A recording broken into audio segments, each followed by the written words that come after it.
Për të shtuar një njësi të re matjeje, shkojmë tek menuja Konfigurime, Kryesoret, Njësitë e matjes.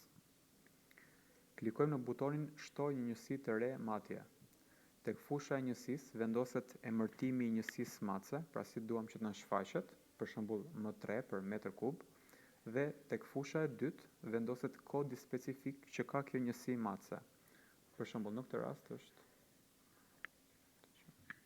dhe klikojmë ruaj që të na shtohet si njësi. Tani, këtë njësi të re matse, metër kub, kemi mundësi që ta zgjedhim në rastin kur shtojmë artikujt ose në artikujt të tjerë.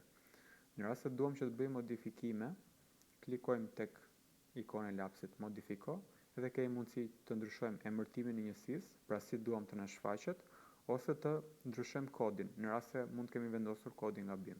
Dhe klikojmë ruaj në mënyrë që të na ruajnë të dhënat.